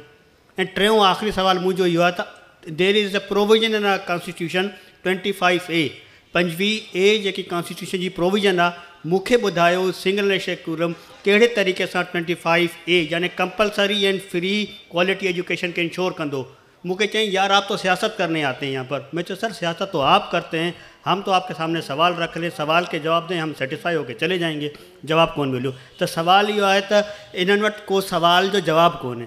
हाणे जेकी ही रियासत करणु छो थी चाहे त जे मां हिस्टोरिकल एंड सोशल कॉन्टेक्स्ट में ॾिसंदो आहियां त जेसि ताईं पाकिस्तान जी रियासत सेकुलर रियासत कोन थींदी, जेसि ताईं पाकिस्तान में मज़हब ऐं सियासत धार कोन थींदा, तेसि ताईं न असां इहो सिलेबस रिवाइज़ करे सघंदासूं, न ही नॉर्मल रियासत थी सघंदी। जंहिंजे लाइ ज़रूरी आहे त स्टेट खे सेकुलर हुजणु खपे। तव्हांजो कमु कोन्हे मज़हब खे मेड़ो माण्हुनि जे मथे ते, हीउ मुंहिंजो ज़ाती मसइलो आहे, मां कहिड़ो मज़हब फॉलो थो कयां, मां कहिड़ी किताब थो पढ़ां, तव्हांजो इहो कमु न आहे त तव्हां मुंहिंजे मथां जेको आहे मेड़ो। ॿियो असांजो चवणु इहो आहे त पाकिस्तान जी रियासत हिकु आइडियोलॉजिकल स्टेट आहे। रियासत पाण ई जेके ज़ालिम हूंदी आहे, पर रियासत जेकॾहिं आइडियोलॉजिकल रियासत थी वञे त पोइ त हू ज़ुल्म जा सभु हद पार करे छॾींदी आहे। त पाकिस्तानी रियासत खे आइडियोलॉजिकल डिस्कोर्स खे धार करणु पवंदो, जंहिंजी हिकिड़ी रिफ्लेक्शन असांखे सिलेबस में बि मिले थी। मूंखे हू फ्रेंच जेको स्कॉलर आहे, मार्क्सिस्ट स्कॉलर लुइस ऑल्सर जो हू फिलोसॉफिकल डिस्कोर्स यादि अचे थो। चए थो जॾहिं रियासत आइडियोलॉजिकल रियासत बणिजी वञे त पोइ हू तमामु टूल अप्लाई कंदी आहे त कंहिं बि तरीक़े सां मुल्क में ऐं क़ौम में जेके धार जेके अलॻि अलॻि तव्हांखे कलर नज़र अचनि था उन्हनि सभिनी खे ख़तमु करे छॾियो ऐं सिंगल यूनिटी अची। त सिंगल यूनिटी खे ख़तमु करण लाइ मुंहिंजो ख़्यालु आहे अहिड़े क़िस्म जा सेशन थियणु घुरिजनि ताकी ॻाल्हि अॻिते वधे। वॾी महिरबानी तव्हांजी। महिरबानी। मां हाणे जेको आहे सो क्वेश्चन आंसरनि जे लाइ हिन सेशन खे ओपन थी कयां। जी सर। हा सर, जेका है सो कल्चर जी सेक्रेटरी सर अब्दुल रहीम सुमरो साहब के क्वेश्चन आहे। जी सर। महेश, टाइम असल में थोरो आहे न, 2 क्वेश्चन ई वठंदासीं तव्हां ऐं सर। बस मां मुख़्तसर इहो ॿुधाईंदुसि त अॼु एजुकेशन जो ज़िक्र थियो आहे ऐं उन ते बि ॻाल्हायूं था, पर हीअ जॾहिं तव्हां 18th अमेंडमेंट जी ॻाल्हि कई, 2010 खां 18th अमेंडमेंट आई, त 18th अमेंडमेंट जी इम्प्लीमेंटेशन न सिर्फ़ु एजुकेशन बट किथे बि न थी आहे। हिकिड़े मिंट में मां इहो चवंदुसि त जीअं फॉरेस्ट, वाइल्ड लाइफ, फिशरीज़ इहे प्रोविंशियल सब्जेक्ट आहिनि, पर हुननि ऐं फूड, एग्रीकल्चर, हुननि मिनिस्ट्रियुनि जा सिर्फ़ु नाला मटाए ऐं उहे मिनिस्ट्रियूं रखियूं आहिनि। हेरिटेज जी मिनिस्ट्री वापसि रखी वई आहे। करिकुलम जी जेसि ताईं ॻाल्हि अचे थी त कानून में जिब तव्हां एजुकेशन पॉलिसी जी ॻाल्हि कई, कानून जेको आहे असांजो बेस करे थो कॉन्स्टिट्यूशन ते, सभ खां पहिरियों कॉन्स्टिट्यूशन ऐं उन खां पोइ act of the parliament. Act of the parliament असां वटि फेडरल लेजिस्लेटिव लिस्ट आहे ऐं ॿी हुई कॉन्करेंट लिस्ट ऐं टियों आहे रेजिड्यूअल सब्जेक्ट। कॉन्करेंट लिस्ट जेका हुई जंहिंमें सभु उहे सब्जेक्ट जंहिंमें सूबाई असेंबलियूं बि करे सघनि पियूं ऐं क़ौमी असेंबली बि, ऐं रेजिड्यूअल सब्जेक्ट उहा जेके न कॉन्करेंट लिस्ट में आहे न शेड्यूल 4 में हुया, पर अनफॉर्चुनेटली उहे उन हिकिड़ो त इहो थी वियो। उन खां पोइ जंहिं सब्जेक्ट में एक्ट पास नथो थी सघे त उन में रूल्स बि नथा अची सघनि, पॉलिसी बि नथी अचे, इहो constitutionally it is violation of the law. इहा पॉइंट आहे। हाणे इहो सिर्फ़ु हिते कोन्ह थियो आहे, असां वटि हिननि वाटर पॉलिसी बि ॾिनी आहे, वाइल्ड लाइफ पॉलिसी जी बि कोशिशि में लॻा पिया आहिनि, एग्रीकल्चर हर हिक जो ख़ितो मुख़्तलिफ़ आहे। त मुंहिंजो इहो कमेंट हुयो त इहो प्योरली अनकॉन्स्टिट्यूशनल ऐं अगेंस्ट दी लॉ आहे, जेको तव्हां ज़िक्र बि कयो, मां उनखे सिर्फ़ु ऐड कयो। Thank U. महेश, तव्हांखे सुवाल हुयो? महेश, सुवाल पुछो त असां पंहिंजे सेशन खे क्लोज़ कयूं। महिरबानी। मेरे ख्याल में जो है ना तैमूर से लेकर रियाज शेख साहब ने जो इरफाना में बहुत अच्छी बातें की हैं सिंगल निसाब के हवाले से कि औरतों के साथ डिस्क्रिमिनेशन है, जो तोहिन नाबिज रवैया है। आपने सेकुलर की बात की है, मज़हबी बात की है। मैं आपसे ख़ासकर रियाज शेख साहब से पूछना चाहूँगा, जिस मुल्क के निसाब में, ये तो आपने जो मज़हबी हवाले से की, जिस मुल्क के निसाब में गैर मुस्लिम को काफिर लिखा जाए तो फिर क्या बात रह जाती है। रियाज शेख साहब ने ये अपनी सारा निसाब चेक किया है। मेरी एक कराची में इनसे एक मीटिंग भी हुई कि आप पंजाब में खसूसन ऐसे सबक हैं कि मतलब बच्चों को लड़ाया जाता है कि ये जो गैर मुस्लिम है ये काफिर है। ये कितना सैकड़ों जो है आपने किन किन निशानदी की थी, अगर इसे आप दोस्तों को बताएंगे तो बड़ी मेहरबानी होगी। किस तरह ये तफरीक पैदा की जा रही है इस तरह की। मां तव्हांखे दसियां त ही अक्टूबर 2018 में प्रेज़ेंटेशन थी त हींअर सिलेबस हलनि कहिड़ा पिया, इन्हनि में छा आहे। जॾहिं असां सिंध जो सिलेबस ॾेखारियोसीं त यकीन कंदो इस्लामाबाद जेकॾहिं 5 स्टार होटल में मुंहिंजी ॻाल्हि ख़तम ई कोन थी, विच में उथी बीठो ऐं चयईं त इन करे त असां चाहियूं था त सिलेबस जेको आहे सूबनि खे न मिले, छो त तव्हां इहे सभु शयूं शामिलु कंदो। ओड़ी महिल असां हीअ जेको कामरेड महेश चए पियो त असां हिननि खे हाईलाइट कयूंसीं त हीअ तव्हां सिलेबस में छा था पढ़ायो, मतिलबु हिंदू काफ़र, ये काफ़र। मूं चयो त हीअ जेकॾहिं काफ़र थियण जो सिलसिलो आहे त पोइ अॻिते हली करे उहो बि वक़्तु ईंदो जॾहिं तव्हां सेक्टरियन बुनियाद ते हिक ॿिए खे काफ़र ॾेखारींदो। ऐं यकीन करियो तव्हां हींअर सिलेबस ॾिसो जेको SNC जे नाले ते पंजाब में इंट्रोड्यूस थियो आहे, उते जेके अंग्रेज़ी जो किताबु आहे तव्हां सभिनी खे यादि हूंदो नंढे लाइ असां जॾहिं अंग्रेज़ी जो किताबु पढ़ंदा हुआसीं त प्रॉफिट जे नाले ते ब्रैकेट में लिखियलु हूंदो PUBH, मतिलबु तव्हां खां उहो जेको त उन खां ॻाल्हि जेकी आहे कवर थी वेंदी। हाणे चयो आहे त तव्हां उन खे लिखंदो मोहम्मद सल्लल्लाहु, मां खणी कोन थो सघां छो त मूंखे बि सम्झ में कोन ईंदो आहे, मोहम्मद सल्लल्लाहु अलैहि वसल्लम ख़ातिमुल नबीयीन अलैहि सलाम, मतिलबु एतिरो डिघो आहे त हिकिड़े लाइन में हिकिड़े सुफ़े ते घटि में घटि 22-23 दफ़ा। हाणे मूंखे सुवालु इहो आहे त मिठी में जेको ॿारु वेठो आहे उहो कीअं पढ़ंदो इन खे छा सम्झ में ईंदी त हू छा थो पढ़े ऐं छा नथो पढ़े। ऐं सहाबियनि ते हिकिड़े लाइन में लिखियो आहे रज़ी अल्लाह ताला नो सभिनी जे नाले सां। कुझु सेक्ट वारा चवनि था असां त रज़ी अल्लाह ताला खे मञूं कोन था, कुझु सहाबियनि लाइ त अलैहि सलाम लिखणु घुरिजे। हाणे मूंखे डपु इहो आहे त इहे डिबेट ऐं डिस्कोर्स SNC जे नाले ते जॾहिं घरनि में विड़ी वेंदियूं तॾहिं छा थींदो, क्लासनि में विड़ी वेंदियूं तॾहिं छा थींदो। मूंखे ख़ौफ़ ईंदो आहे त जेकॾहिं इहा इम्प्लीमेंट थी वियो त हिन मुल्क में एतिरी वधीक वेड़ थींदी शायदि जेकी सीरिया ऐं इराक़ में कोन थी। त असांखे हाणे वक़्त सां इन शयुनि खे महसूस करणु घुरिजे। ऐं हीअ जेके ऑडियंस जेकी वेठी आहे, बाशऊर माण्हू जेके वेठा आहिनि, सियासी तौर ते समाजी तौर ते इन्हनि सभिनी जो कलेक्टिव कमु इहो आहे त उथनि ऐं इन आवाज़ ते स्टेट खे चैलेंज कनि त तव्हां इहो नाहक करण वारा ऐं इन खे बंदि करियो, न त नुक़सानु थींदो ईंदड़ ॾींहंनि में। तव्हां सभिनि जी महिरबानी। जी जी सर, तव्हां पुछो।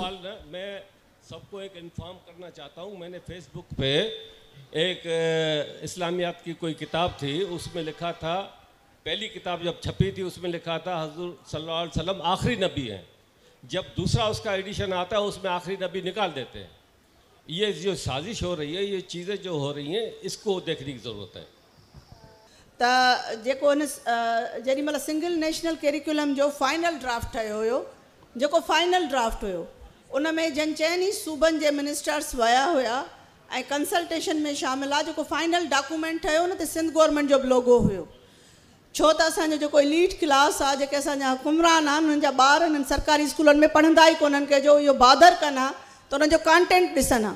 हुननि जा ॿार जिन स्कूलनि में पढ़नि था उन्हनि स्कूलनि ते त इहो नाफ़िज़ ई कोन्हे थियणो न सिंगल नेशनल करिकुलम, जंहिंजे करे सिंध गवर्नमेंट जो लोगो लॻल हो। जॾहिं वावेला थी, हाय घोड़ा थी, उन वक़्तु सिंध गवर्नमेंट चयो त असां साइन नथा कयूं, इम्प्लीमेंट नथा कयूं।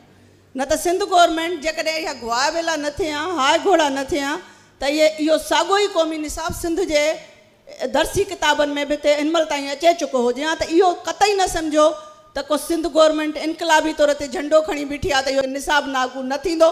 जेसि ताईं तव्हांजे तरफ़ां रेज़िस्टेंस न ईंदी तेसि ताईं इहो जारी रहंदो। द मूमेंट तव्हां खां विसरी वियो त को नेशनल करिकुलम अचे रहियो आहे त असांजे ई दर्सी किताब इहे साॻा ई असांजे स्कूलनि में बचे वेंदा। मैडम सूर्या जी, मेरा नाम सूर्या मखदूम है। सॉरी, मैं उर्दू में बात करूंगी ताकि डॉक्टर तैमूर रहमान को भी समझ में आए, क्योंकि उनकी बहुत ही उम्दा कंट्रीब्यूशन रही इस सेशन में, और वैसे भी मैंने उनको ऑब्ज़र्व किया है, वो इस मसले पर काफ़ी क्लियर है। तो मेरा सवाल होगा 18th अमेंडमेंट के हवाले से। जब इमरान खान ने ये करिकुलम अनाउंस किया तो उन्होंने कहा कि पूरी दुनिया में सिंगल करिकुलम चल रहा है।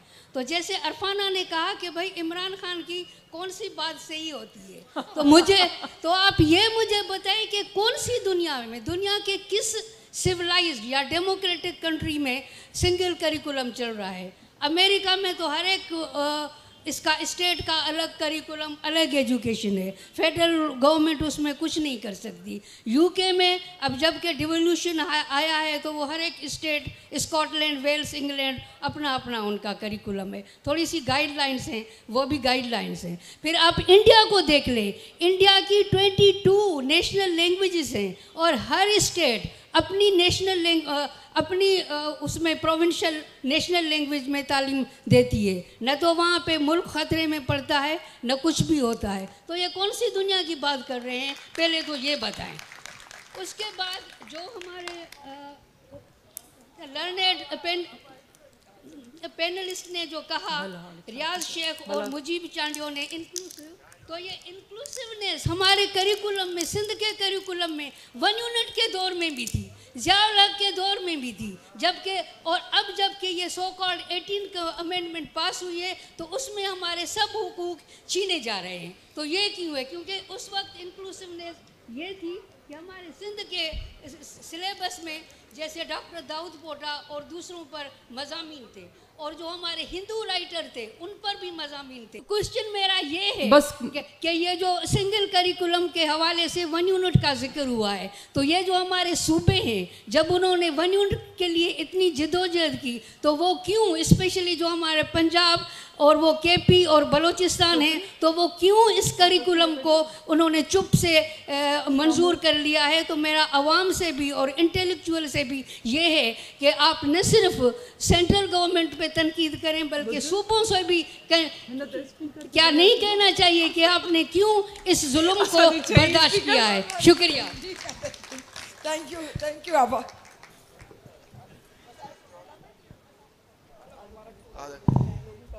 बहुत शुक्रिया, आपके सवाल में ही तकरीबन तमाम जवाब भी मौजूद था। तो मगर मैं एक छोटी सी गुजारिश ही करूँगा कि दुनिया के अंदर ये ज़रूर रखा जाता है कि क्लास 1 के बच्चे को ये बुनियादी चीज़ें आनी चाहिए, क्लास 2 के बच्चे को ये, यानी इस किस्म की चीज़ों में यूनिवर्सैलिटी पाई जाती है एकेडमिक्स में। मगर जो ये बात की गई कि सिंगल नैरेटिव एक दे दिया जाए, दैट इज़ नॉट एक्सेप्टेबल। आप कम से कम नैरेटिव दें, मगर उसके मुखालिफ जो और नुक्ता नज़र है वो भी प्रेजेंट करें। ये इससे क्रिटिकल थिंकिंग पैदा होती है। बहुत शुक्रिया सभिनी जी महिरबानी। मां पंहिंजे सेशन जो एंड हिन शेर सां कंदसि, छो जो अयाज़ जो मेलो आहे, त अयाज़ जे शेर सां एंड थियणु घुरिजे। तूं जो चओ मूंखां पोइ कंहिंजो थींदे कीनरा, तूं चओ मूंखां पोइ कंहिंजो थींदे कीनरा, वाका कंदई वो सदियूं तो लाइ सिंधड़ी। महिरबानी।